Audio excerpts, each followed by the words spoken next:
Ya, eh, saya mencoba untuk membaca dari hasil riset yang panjang. Pilkada sudah berlangsung di Tidore. Itu sudah 4 kali kita memulai pilkada eh, di tahun 2005 dan sampai saat ini sudah di tahun 2020 adalah sudah 4 kali melakukan pilkada dan menghasilkan dua sosok pemimpin yang demokratis, dilaluinya yang demokratis. Nah, tapi ada beberapa catatan temuan yang menarik. eh, Ketiga catatan-catatan itu menjadi terakumulasi menjadi satu laporan penelitian. Tentunya eh, perspektif ini banyak secara wilayah ranah rasionalitas. Saya kira masih banyak diperdebatan dan hal itu biasa terjadi, tetapi dalam konteks atau dimensi mistisisme ataupun gaib, eh, itu menjadi salah satu referensi yang menurut saya lazim orang Tidore banyak meyakini hal itu, karena dilatar belakangi oleh sebuah doksa ataupun dalam penelitian ini yang kita deteksi adalah bagaimana kepercayaan lokal yang bukan tradisional, tapi maksudnya adalah kepercayaan lokal yang menjadi dasar dan basis orang Tidore itu berpikir, dan struktur logika dan ideologi dia itu akan dibawa ke arah mana, itu bisa dideteksi. Akumulasi kekuatan adat yang dibasiskan dalam semangat adat masyarakat kultural, kemudian dikolaborasikan dengan satu spirit tirakat, itu Islam dan tirakat. Kedua ini dalam satu transisi dan akumulasi yang begitu halus dan begitu moderat, tanpa ada konflik dan benturan yang panjang. Misalnya orang Tidore begitu kuat dengan kepercayaan dan tradisi lokalitasnya, tiba-tiba hadirnya Islam dengan membawa model dan mekanisme baru, terutama dalam memproduksi kepercayaan dan ketuhanan. Nah, dengan mudah menerima dan memposisikan nilai-nilai tirakat itu atau nilai-nilai ma'rifatullah itu pada level yang tertinggi, dan dalam proses ritual apa saja, termasuk ritual adat itu sendiri. Sehingganya orang Tidore merumuskan satu gagasan besar yang sudah menjadi doksa dan habitus sosialnya orang Tidore. Itu disebut dengan Madefoloh Jikrullah Maderiva Papastete. Kolaborasi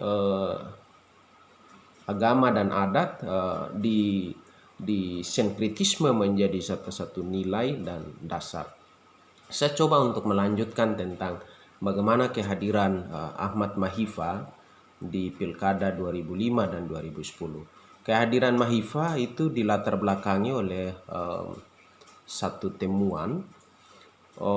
temuan yang menurut saya ini menarik menjadi catatan kita bersama, bahwa ada peristiwa disebut dengan ritual Gampaka.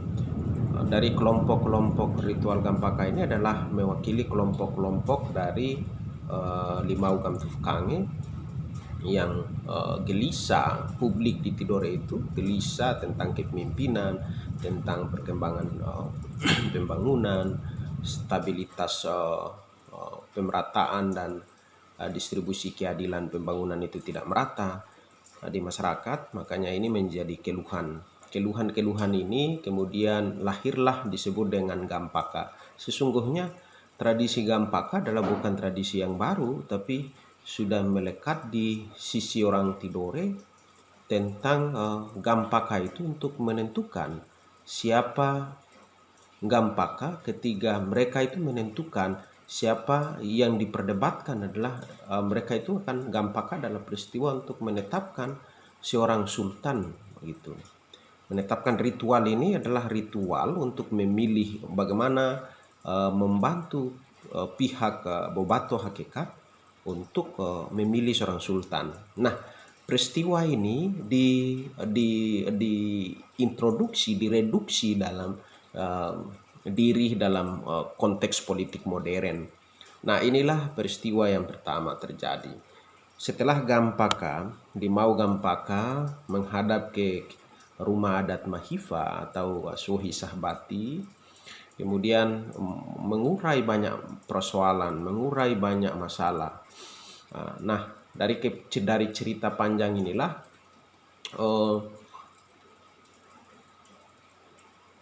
Suwohi menyampaikan bahwa ya saya dalam responnya itu Suwohi menyampaikan bahwa mereka belum bisa memberikan satu keputusan, tapi hajatan keluhan sebagai anak adat Ngofasedano ini menjadi tanggung jawab kita secara bersama untuk kami lanjutkan menyampaikan bermohon kepada Allah Subhanahu wa taala dan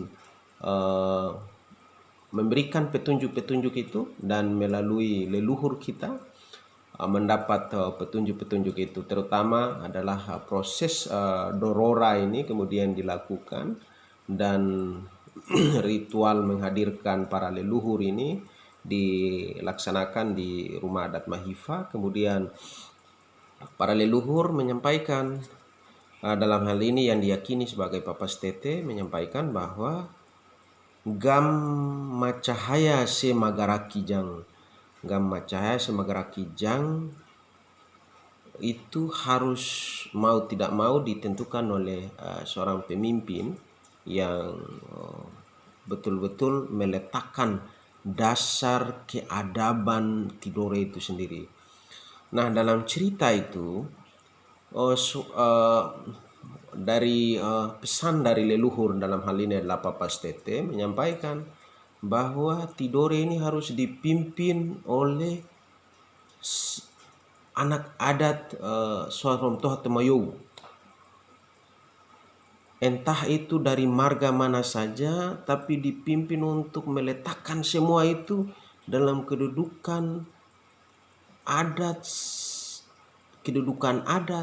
dan budaya yang kita miliki. Pesan kedua dari Papas Tete adalah setelah itu, setelah semua diletakkan dan berjalan dengan baik, maka selanjutnya akan dipimpin oleh Ngofasedano yang lain, anak cucu yang lain. Dan dia pesan lagi yang ketiga, sewaktu-waktu dia tidak mampu atau dia tidak berjalan dengan baik, maka amanat itu akan kami kembalikan lagi, bahwa harus anak Sorom Toha Temayo yang memimpin. Nah, ini 3 pesan yang sebenarnya bersifat dialektis menurut saya, karena tesis pertama adalah dalam diskursus dialektiknya adalah tesis pertama adalah pemimpin harus dari salah satu anak dari Sorom Toha Temayo. Tesis kedua adalah antitesis yang kedua, antitesis yang kedua adalah setelah 2 periode maka akan dipimpin oleh anak cucu yang lain. Tapi sewaktu-waktu dia tidak mampu dan menjalankan amanah ini, maka akan diambil kembali oleh anak cucu Sorom Toha Temayo. Nah, tesis ini yang mau kita uji. Kedua tesis dan antitesis, sintesis baru yang akan kita uji pada pilkada pada 2025. Nah, ini yang nanti kita uji, apakah tesis-tesis ini menjadi sumber benar-benar mewujudkan betul-betul kebenaran ini betul-betul diwujudkan atau tidak. Nah, tapi dalam konteks ini saya ingin menjelaskan bahwa dalam perspektif ini kita bisa membaca dalam konteks pemikirannya Bordu tentang bagaimana doksa di arena doksa ini dan di arena politik itu sendiri. Jadi leluhur itu menjadikan dirinya sebagai doksa dan dirinya dia juga sebagai ortodoksa. Jadi ada heterodoksa, dan dalam konteks doksa itu sendiri, pesan dari leluhur ini menjadikan diri dia sebagai ortodoksa, sebagai kelompok dominan dalam dirinya, tapi di dalam dirinya pula dia bangun satu sistem yang disebut dengan heterodoksa itu sendiri, sebuah kelompok daya. Bagaimana kemudian dia melawan dirinya yang menjadi representasi kita anak adat, adalah bagaimana dia melawan dirinya sebagai kelompok ortodoksa, kelompok heterodoksa maksud saya, sebagai kelompok yang subordinasi. Dia tertekan dalam dirinya dan dia mampu menjalankan dua-duanya tanpa membebankan dirinya sendiri. Dalam pesan itu, wujud dari pesan leluhur ini diwujudkan dalam semangat perjuangan politiknya Ahmad Mahifah. Karena pertama, dia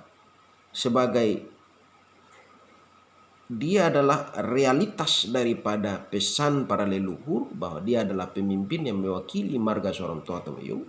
Dan yang kedua, setelah dia menjabat selama 2 periode, saya bisa bilang dia punya potensi untuk mendorong anaknya. Pada saat itu dia punya level posisi preferensi politik dan elektabilitas politik masih terterima begitu baik.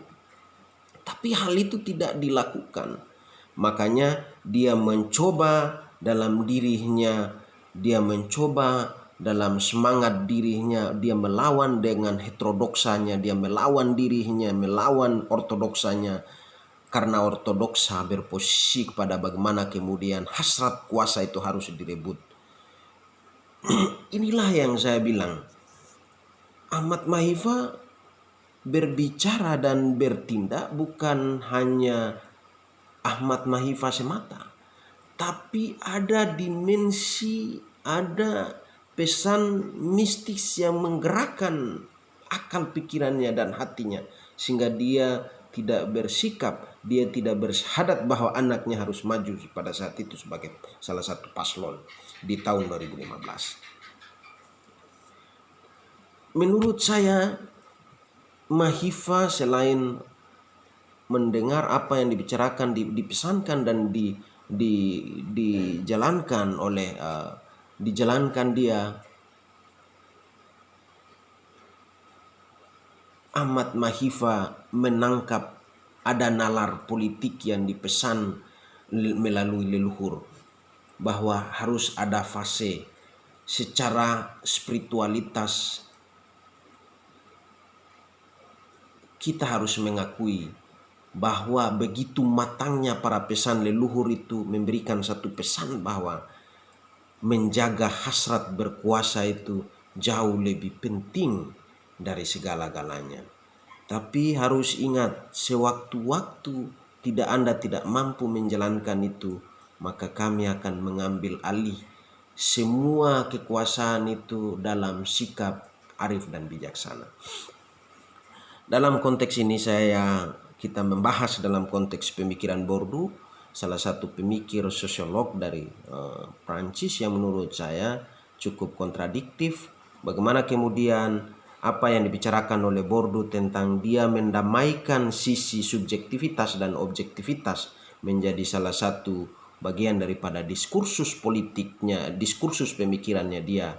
Hal itu sama persis seperti apa yang dibicarakan oleh Bourdieu, apa yang dilakukan oleh Ahmad Mahifah. Bagaimana kemudian dia mendamaikan subjektivitasnya dengan pesan leluhur dan subjektivitasnya sebagai seorang hasrat, sebagai seorang penguasa, dan bagaimana kemudian dia mengharmonisasikan, menenangkan, menghidupkan pesan objektivitasnya dari leluhur, bahwa sesungguhnya kita harus istirahat dulu, kita hanya 1 2 periode dulu, dan kita memberikan kesempatan kepada kelompok anak cucu yang lain.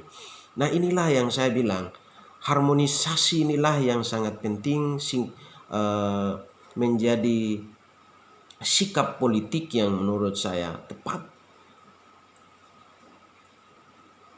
Dan Ahmad Maiva benar-benar menghidupkan itu dalam sebuah praktik politik. Dia benar-benar memahami dan mampu menghidupkan itu dalam sebuah praktik politik di Tidore. Terus yang berikut, kita bisa bicara tentang tema-tema yang kalau kita mengutip dari penelitian ini, kita bisa mengutip beberapa pandangan besar tentang pandangan besar tentang bagaimana Bourdieu itu sendiri membaca bahasa, bagian daripada semangat modal simbolik menjadi instrumen untuk mobilisasi kekuatan sosial, dimobilisasi menjadi kekuatan politik, dari kekuatan modal sosial menjadi kekuatan politik. Nah, inilah yang saya bilang bahwa sebutkan setiap saat bahwa Bourdieu dalam konteks bahasa dan habitusnya dia sering menyebutkan bahwa bahasa bukan hanya sekedar alat komunikasi dan proses bagian daripada instrumen untuk berdialog, tapi bahasa menyimpan sebuah kekuatan energi yang mistis dan gaib, dan mampu merekayasa, mampu mengganggu akal pikiran dan perilaku manusia. Makanya dalam konteks politik di Tidore lahir beberapa pesan yang menurut saya secara pesan para Gosimo yang sebenarnya dihidupkan pada saat itu. Kemudian cerita-cerita sejarah yang berbasis relasional secara kultural dihidupkan, dan itu menjadi daya tarik sendiri. Jadi konsolidasi kekuatan politik menggunakan basis kekuatan bahasa sebagai senjata untuk menarik dan mengingat kembali ingatan sosial dan kulturalnya orang Tidore. Sehingganya dari situlah sikap dia memilih dan mengikuti si kandidat itu sendiri. Saya teringat kalau dalam orang Tidore menyebutkan dengan sebutan bahasa kabata politik. Saya beberapa kali menemukan sosok-sosok seorang maestro yang bicara tentang kabata politik.